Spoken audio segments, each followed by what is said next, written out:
What's up, Raza? Continuing my love story with me and my husband. Like I said before, we're going on 27 years, strong, just sharing our experience, our love story, the good times, the bad times. Like I said before, our first 5 years were rough. Um, our first 2 years were just like immaturity. I was mature for my age when it came to life and responsibilities, but I was still jealous and immature shit like that. My husband, it took him a while to get matured.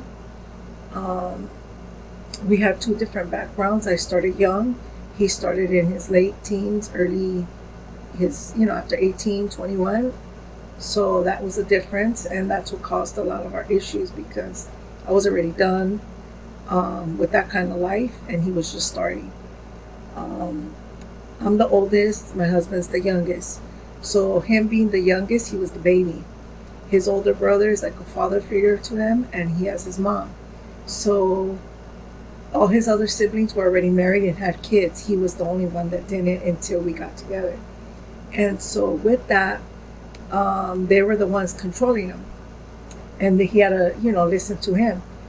Well, I mean, he had to listen to them. But when we got together and we moved in with his mom, and now we're getting our shit together so we could pay rent, bills, food. He thinks now he don't have to listen to his mom or his brother, and he thinks he can do what he wants. So that kind of caused an issue with us because now he's having kickbacks at our house. He's kicking it. He's doing other stuff, which I don't like. And yet now he's not just going to hear it from his mom. He's going to hear it from his girl, from me.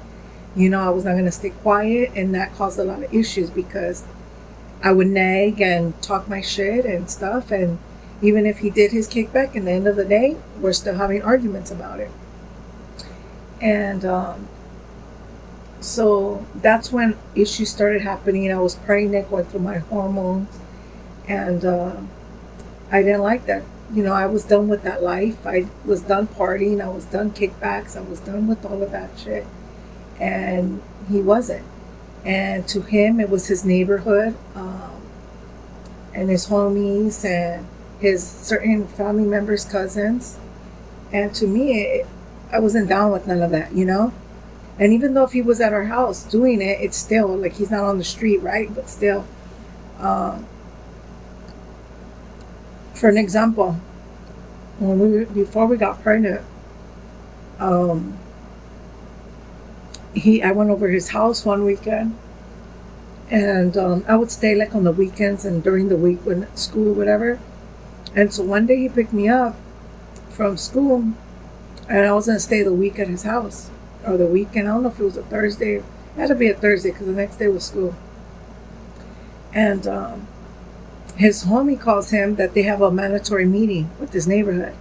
So there he goes, taking me back home. That pissed the shit out of me. To him, he got home at 11 o'clock at night. I didn't get home till 5 o'clock in the morning because after he dropped me off, I went with my homegirls.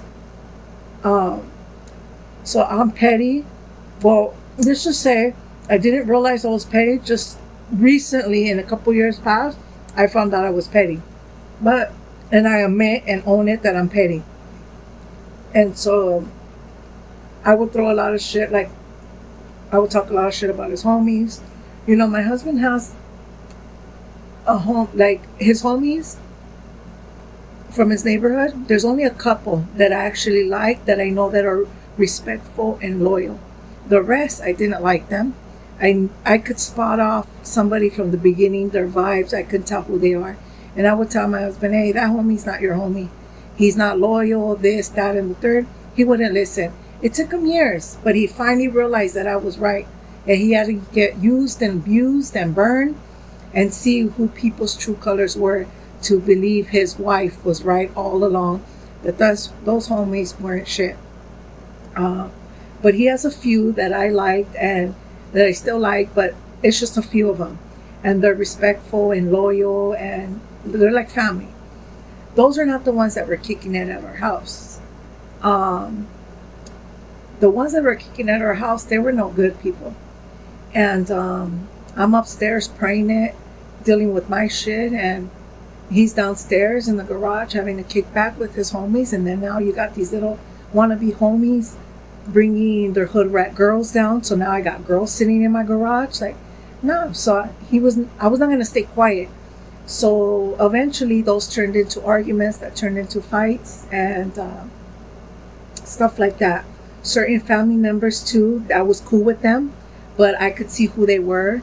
I could see they weren't looking for his best interests. And I really didn't like that. I'm not going to sit here and say I'm innocent. When me and my husband got together, I was doing drugs. I stopped my drugs a month or two before I got pregnant. And when I got pregnant, of course, I wasn't using drugs. Me and my husband talked about drugs. We knew what each other were doing.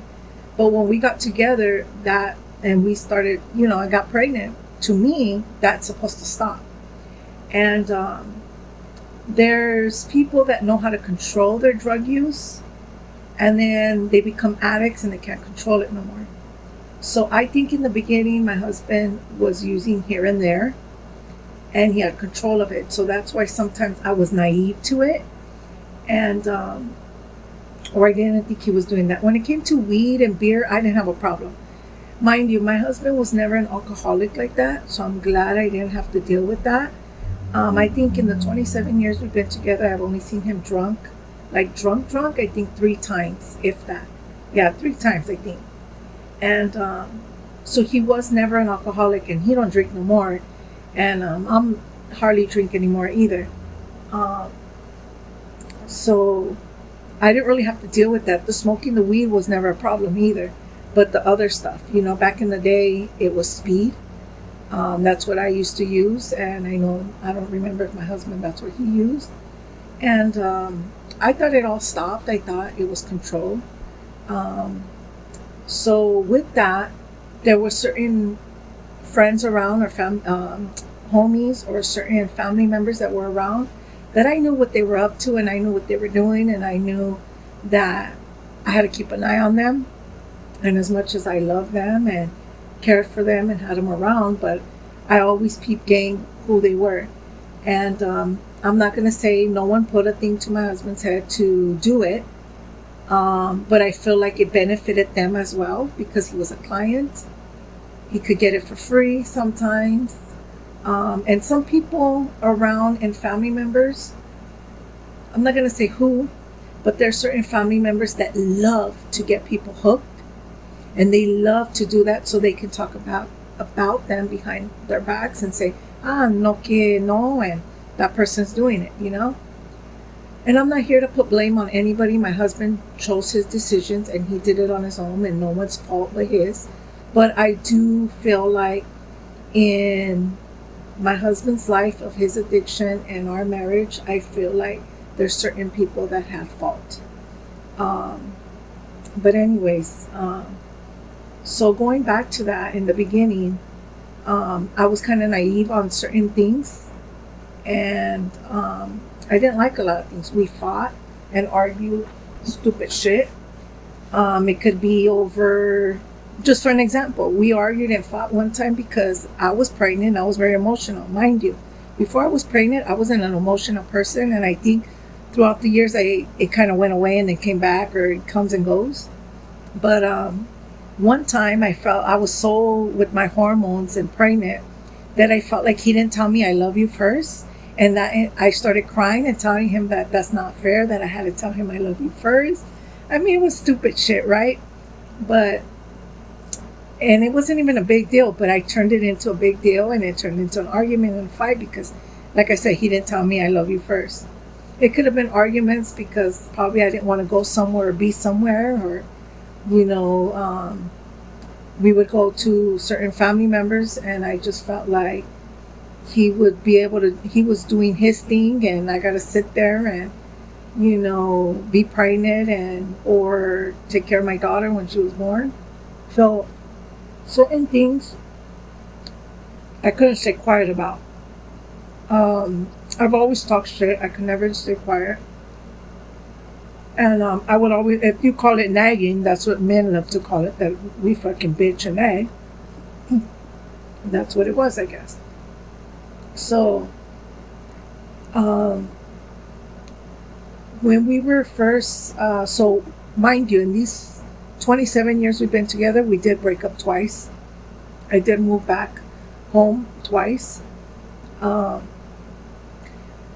the first time I left was in 2000. Our daughter was probably 3 weeks old, I want to say. She was 2.5 to 3 weeks old. I don't remember. But a couple months before I had my daughter, I was about 8 months, going to 9 months, I think. I caught my husband using, and and we had an argument about that, and just bring up other shit, and we just argued and argued to the end. We got into this big fight, and mind you, at the time, my mother-in-law wouldn't get involved. She would see us fight and argue, and of course, she's gonna think it's me and him going at it, that we're both starting it. Mind you, she didn't get involved. Later on, she gets involved, but not right now. She don't get involved. Certain family members on my husband's side has seen us argue and fight and get real ugly, and had to be there to, calm the situations down. Certain nieces and nephews were around when we had our issues. They were little, like my daughter. She was there. My family didn't see it. I will say my siblings did. I don't know if they remember, but my siblings were little at the time, and they were always at our house, and they witnessed us arguing and fight. And so there was people that had seen us go through our shit. A lot of people, even though they seen it, they really don't know the whole story, or they don't know everything. And I'm probably not going to share everything on here. What we talk about are, when we cry and we, make it work or whatnot. But anyways, so we had a big fight. Right now, I don't even remember exactly what the fight was when we broke up. But it was going to be Halloween, and we already had my daughter's outfit already, picked at what she was going to be. And, and that day we got an argument. I called my mom and asked her if they can pick me up. And here comes my mom and my dad, G, with no issue, with no asking, no hesitation. They came. And that time I took my daughter's dresser, mind you, back then, this first time, we were barely a year together and stuff. So we didn't really have much.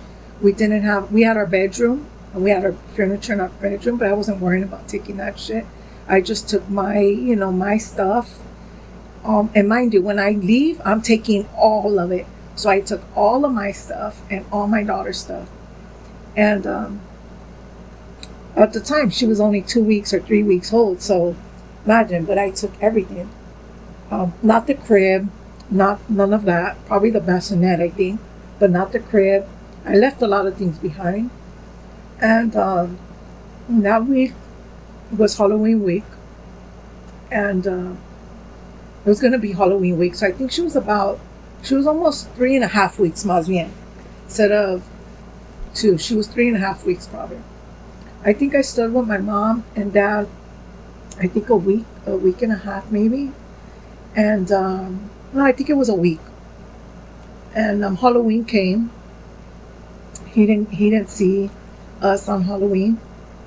My mom and dad took my siblings trick-or-treating, and I stood home with my daughter and dressed her up at, on the outfit that we had got her. And it hurts me to this day that, we ruined that, her first Halloween. She's young, she didn't remember, but still, but over stupid shit, So anyways, he comes, we chit chat, we talk, and we're gonna say we're gonna get back together and make it work. So there I go, there goes my husband packing and putting everything back in his van to, let's go back over there to his house. And we made it work, but we were still immature. I'm very petty when it comes to shit. So, like for an example, when we were first boyfriend and girlfriend, oh no, I already said this on the other video, I think. But anyways, but yeah, those 2 years were the continuous like that over petty shit, over food, over the baby crying or who's taking care of the baby. There was times I would get mad that my daughter would want her dad more than me when I was fucking doing all this shit, you know? One thing I am going to say is my husband is very responsible. He's a responsible and a good father. But I will say I have done more when it came to my kids. I have done more of the work, if to say, you know, making sure they're bathed, making sure they're fed, making sure everything, you know? I was the one doing everything. So, and so throughout those years, I want to say to 2000, let's just go 2001, 2002, you know, I'm still in school as well. And when my daughter's born, I'm a senior. I graduate high school, I think when my daughter was 8 months old, 7 or 8 months old. And so I was doing my school, my home studies, and going, and that's something I would say. My husband always took me to school. Oh, you know, even when we were going to school with the car seat and with my daughter in her car seat and doing what we had to do. And then I will say, because a lot of our family, you know, I'm going to tell you right now, everything I'm saying right now is going to be new to a lot of people. Because my mom, for an example, I've never told my mom any of this and any of my problems like that. They have heard our testimony here and there in little pieces that we share or that my husband shares. And like for an example, the other day, it made me so happy because my brother and my sister-in-law were here, and we were talking about an issue. And then my husband, you know, it made me happy to hear that my husband takes accountability of what he has done. And it was a happy feeling to hear him tell my brother that his addiction was that caused our problems in our marriage, you know. And I don't know why, it just made me so happy to hear that. You know, he said it before and stuff, and he's, you know, we've had our conversations and he's apologized and stuff, but after all these years, it was really satisfactory. You know, like, I don't know how to explain it. It was really a good feeling, you know, a heart moment for him to say that, you know, we wouldn't have had problems if it wasn't for his addiction. And, but yeah, anyways. All right, anyways. So yeah, I will say 2001 all the way to this, before we get to 2002. No, I want to say in 2002, from 2000 to 2002, I think, and I'm not making excuses, but when I say that me and my husband argued and fought, we argued and fought. And when I mean fought, I mean fist fight. I will say, and I'm going to clear it up right now, me and my husband were never in a domestic violence. What I seen growing up in my household with my mom and what my mother went through, no, I didn't go through that. When it came to what do you call that word? Manipulating, narcissists, abuse, kicking and punching, and no, I did not live that. My mom, I watched my mom live that. And, you know, not just verbal, but physical. And I did not live that. And the reason why I say that I was not a victim of domestic violence, and I'm going to continue saying that, because I fought. You know, I argued and fought. My mom didn't fight back, you know. I don't know why. I will say that she was very manipulated. My dad T had her really traumatized emotionally, physically, and so I think that's why she didn't fight back.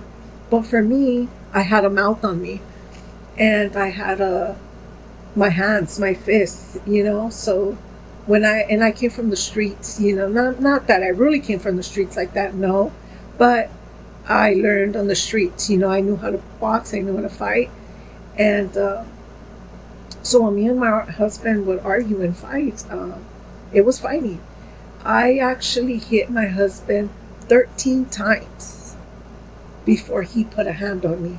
And that's not an excuse, I know, it for him or for me, but I'm just telling you how our experience was. Is that I punched, socked, punched them in the face, socked them in the face, slapped them, choked them. And I'm not proud to say it. My kids are listening to this right now. I'm not proud to say that. And 13 times I did that. He never laid a hand on me. And I don't know why I kept doing it. I don't know, because I felt like he would have never hit me until one day he did. And when he did, and I want to say it was twice. And one of the times he left me a black eye. Now, it wasn't a big deal. And I'm not excusing that or anything, because I just talked to somebody the other day about somebody that got hit, and she was just like nothing. Like if it was okay, right? And what I'm trying to say is that it's never okay for a woman or for a man to hit. And yes, you all say a man should never hit a woman, but it should go the same way. I've always told my kids this. It should always be equal when it comes to men and women. That's another subject I'm going to share on another thing about women and men. But,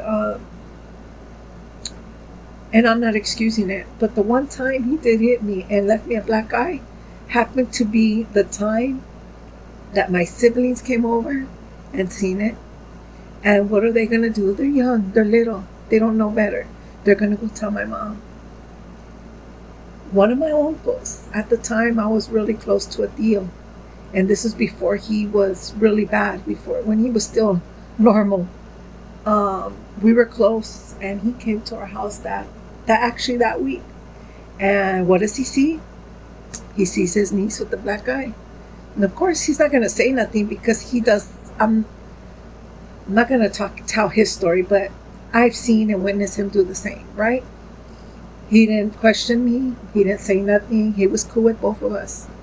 But he did go and talk about it.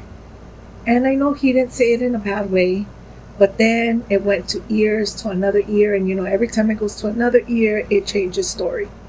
And so now you have my family members finding out. And if they didn't like my husband already, now even with this, peor, ¿verdad?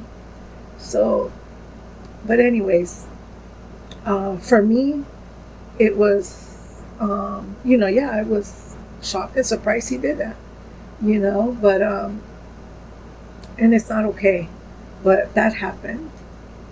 And of course I stopped hitting him. And yes, he stopped hitting me too. I think with him was only probably twice or three times. I'm not too sure. But one day I'm going to have him come on here and share his side of the story, because there's certain things I remember and certain things I don't remember. So, or I get them mixed up. So hopefully one day he'll want to tell his story. Anyways, like I said, we used to have fights that were over petty shit, no, it's not even petty. It was real serious stuff. For an example, he had a homie that would come over with his wife and their kids. And we used to cure them for them. Their daughter would be empachada. I don't know if you guys know what empachada means. It's like when the kids are sick with the stomach. Doctors really don't do stuff for things like that. But my husband knew how to massage for empachado.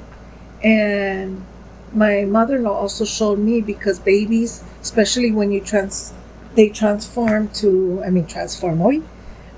when they transfer from formula to regular milk, whole milk, they get constipated. So my husband's family taught me how to use a Q-tip and help the babies use the restroom. And so they would come over and my husband would help cure their babies, and I would help cure their babies by using the restroom. And I thought I was cool with the wife. I thought we were cool. She was always there. She was cool people, but she was playing two sides. Come to find out, she starts crank calling my house with my husband's ex. Now her best friend and her neighbor turns out to be my husband's ex.